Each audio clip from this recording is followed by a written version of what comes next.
Welcome back, guys, to another episode of Hot Rod Guy Garage. As you can see behind me here, I got Project Phoenix in the shop. And today, we got to do some more of that prep stuff for the Noname Nationals. We're 5 days away, which means I got to leave in 4 days. So, I need to get busy. And what does get busy mean? It means I've been driving the $240 Geo instead of driving this thing. So, I've really not got a whole lot done, but let's flip the camera around and we'll kind of go over what needs to be done.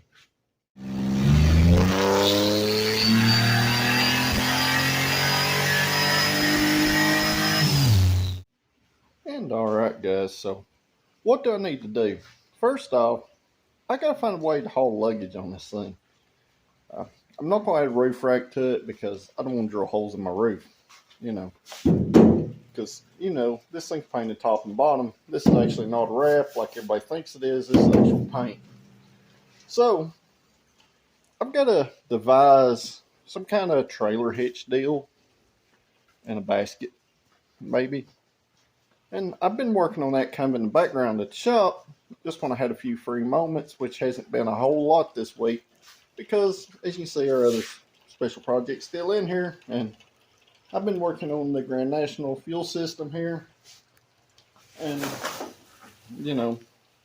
it's something you'll probably never see again, is a fuel pump hat mounted in a stock G-body gas tank. So, let me flip it around and I'll show you this trailer hitch.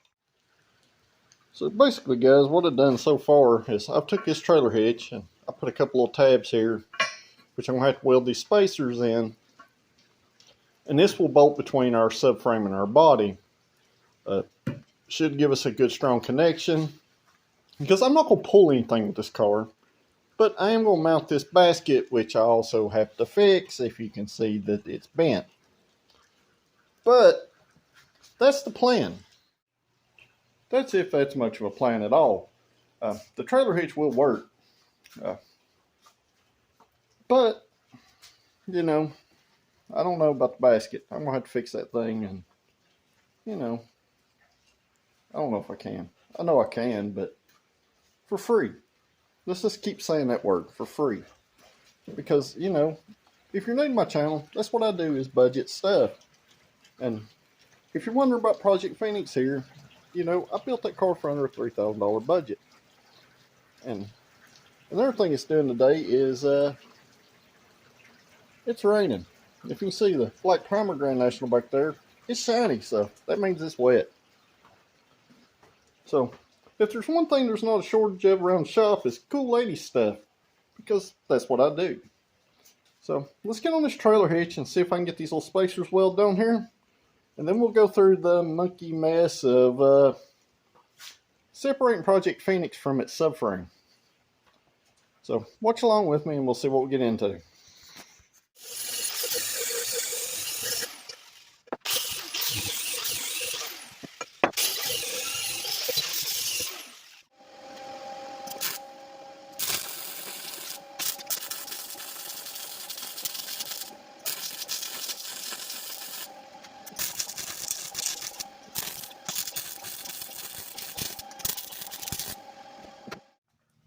Well, got the one side welded up.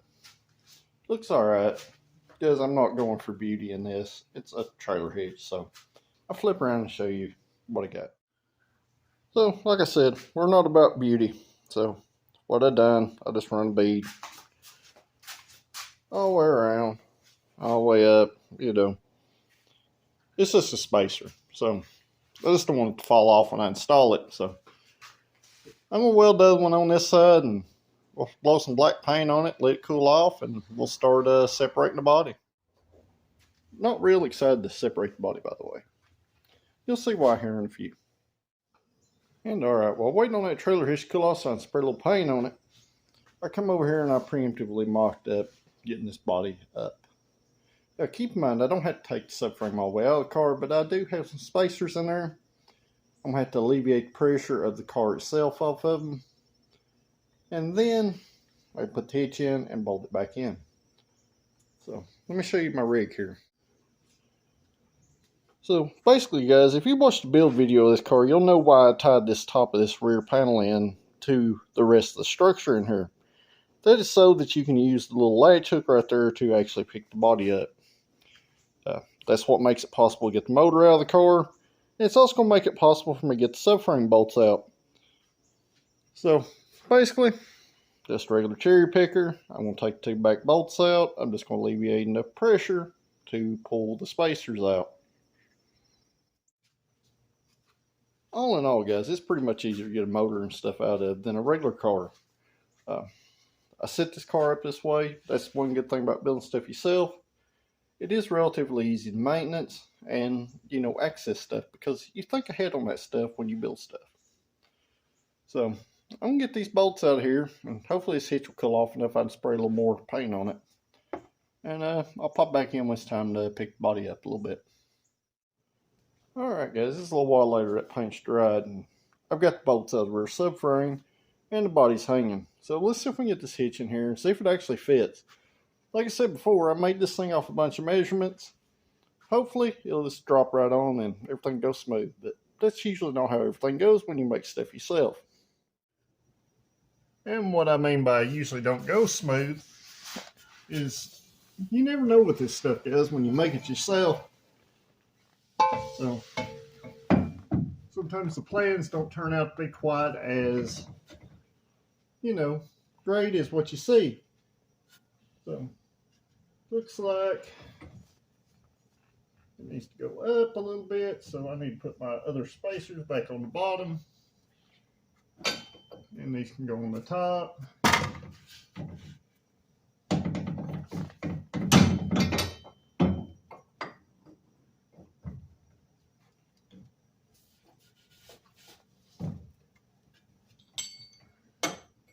And if I do that, my bolts aren't going to be long enough.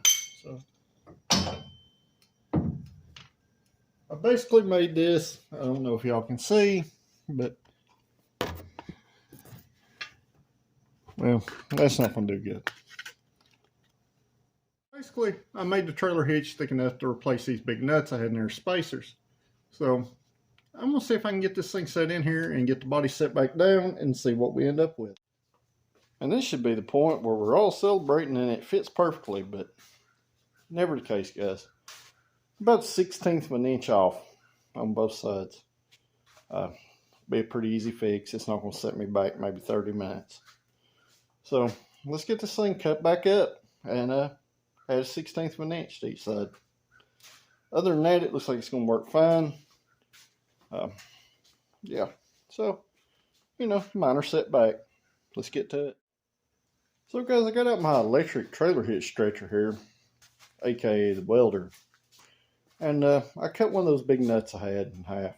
I used it as a, a little C shape on each side of the trailer hitch.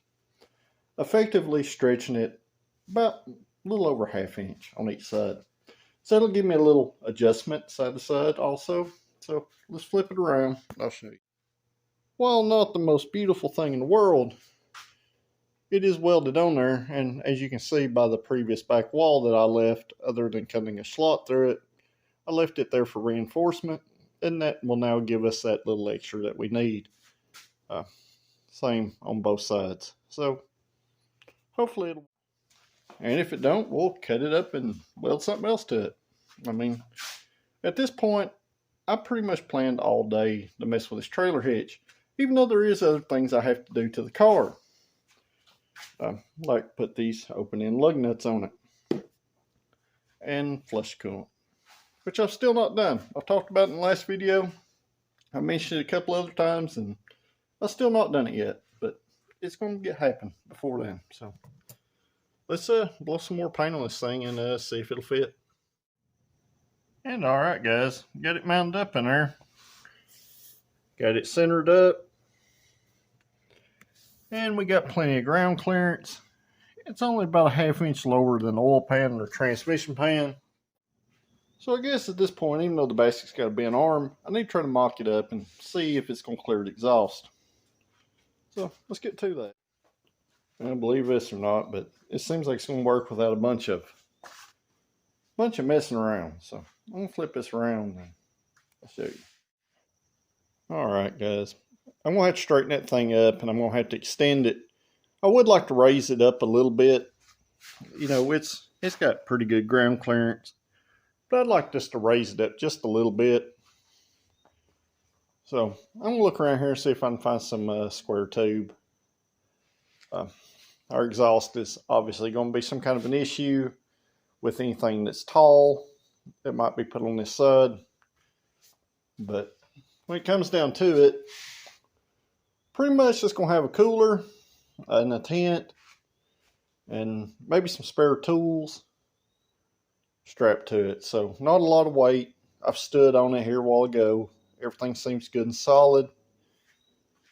So,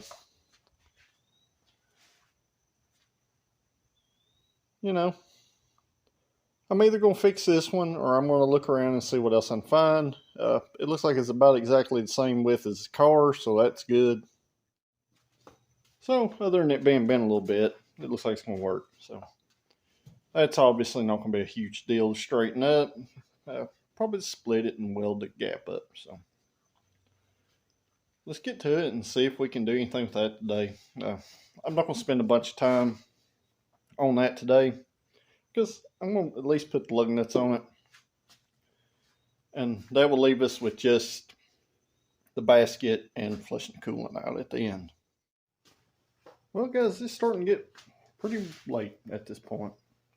I mean, it's after 5 o'clock, and I've got the basket cleaned up and painted. It's going to have to cure overnight. I'm probably going to have to visit Harbor Freight and see if I got some, reflective sticky stuff to put on it, because I did take the lights off of it because it will not block my tail lights. Plus, I don't want to hack into my wiring harness to run a light harness. So, I'm going to flip around. I'm going to show you what it looks like. We're going to swap in lug nuts and we'll finish up everything maybe tomorrow. So, here's our basket. And, it's paint's wet on it.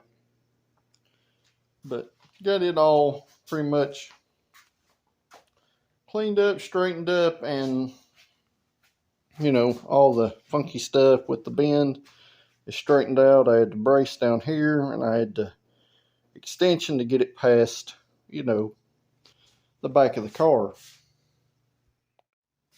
So I'm sure you've seen runs and stuff in it. I brush painted it. It's fine. It's just a basket. It comes off. So at this point, let's get them lug nuts put on there, and let's head back to the house, because we got a break in the rain, and without the engine cover on this thing, it get kind of wet inside the car. So let's get busy.